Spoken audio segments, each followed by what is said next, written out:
Hey guys, welcome to 3 and Out. You can check out the podcast below in the description. And here's what I need you to do. Make sure you subscribe to the Volumes YouTube channel to stay up to date to everything we're doing here on 3 and Out and the Volume. Davante Adams is going to the Raiders. And, the Fresno State connection is back together. Derek Carr will play with Davante Adams. They give him a huge new deal. They trade a first-round pick and a second-round pick. I have two initial reactions after I saw it, let it process for a second. From Gutekunst and the Packers side. And listen, stories are coming out fast and furious that he was overplaying there, that he wanted to play somewhere else, that Aaron learned about it, that Aaron understood.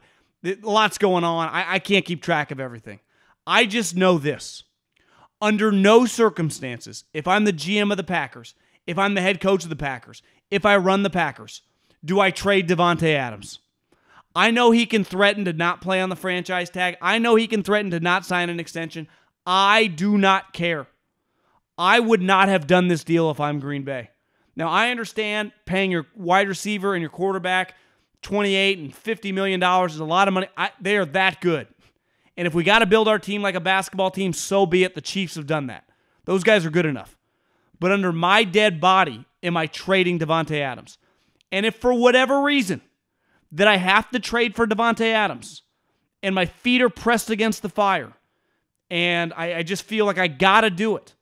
Once upon a time, I disagreed vehemently with John Gruden trading Khalil Mack. Who the hell trades Khalil Mack? He at least got 2 first-round picks. Now, he stupidly did this pick swap in the second and third round. We have seen in recent memory. Now, I understand Jalen Ramsey, Jamal Adams, and even Khalil Mack, when they were traded for multiple first-round picks and 2s, actually, Khalil was a 3. Those 2 were 2 1s and a 2, were on their first big contract extension. So basically their second NFL contract. Davante is on his 3rd contract. This is going to be his 3rd NFL contract. I would still view him like a player in his prime for years to come. So the bar has been set of what it costs to acquire a player of his caliber, a Hall of Fame talent, a consistent Pro Bowl guy. Jamal Adams, overpaid, doesn't fall in that category, but Khalil and Jalen do. To me, you can't trade him for this little amount. Because if you go, well, John, they had to extend him. Well, the Bears did too with Khalil Mack, and they gave multiple 1s.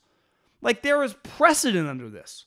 So I have a hard time comprehending trading one of the best players in franchise history in the peak of his powers, even if he's mad, even if he's pissed off, even if he tells you he wants to leave. Rodgers did the same thing. You just proved last year that you have the ability, that you have the capability in terms of building, massaging relationships to figure this stuff out. I just saw it with Rodgers. You massaged it. You figured it out. And they just let this one go this quickly. Sometimes you got to take a deep breath. You can't let the emotions run super high in the heat of the moment. Hey, take a couple days to sleep on it. We're in no rush. What's the rush? The Raiders would have done this in 2 weeks. You don't need to do this right now. I can't comprehend the Packers pulling the trigger on this. I don't care what Adams had said to me. I don't care what his agent was telling me that he wasn't going to do. It doesn't matter. I would have said, fire me before I did this. For 1 first-round pick, 1? For one of the best players in the history of one of the most iconic NFL franchises? A great guy. Here's the other thing. Elite character, elite work ethic, obviously on the field. He's everything you want. Everything a general manager, the whole point of the draft is to find Davante Adams and then keep the fucking guy forever. To find Tom Brady, to find Aaron Rodgers, to find, Gronkowski and George Kittle and Micah Parsons. It's to find sweet players, whether it's the 1st round or whether it's the 5th. Once you get them, you never let them go. There's 4 or 5 guys, if they're still in the peak of their powers, you hold on to. You sell, you churn the roster, everyone else. You keep your core sweet guys, especially that are great guys. Great players plus great guys. What more do you want? You build playoff teams around them. As Davante Adams, he's been the second best player in your team for the last 3 years. You've won 39 games. I'm baffled by that. And on the flip side, and I talk a little bit about it later with the Chandler Jones moves, is these Pats guys are really, really smart. Joe Judge, completely over his head. Brian Flores, people couldn't stand him in Miami. Patricia, toxic. Ziegler and Josh McDaniels, wheeling and dealing. Within 2 days of free agency, they flipped Yannick Ngakoue, who never would have played for them, for Chandler Jones, because Yannick doesn't play the run, so the Patriot guys don't mess with that. They get Chandler Jones, who's a far superior player, and add up a corner, and then get Davante Adams to go with their quarterback. Here's the other thing. They're going to try to get Derek Carr to sign a contract for not $40 million. Ideally, they'd love to get him like in the mid-30s. It's easier to convince them to take less than market value when you go, see, when you give us a little wiggle room, this is what we're willing to do. We're willing to swing for the fences every single second of every single day.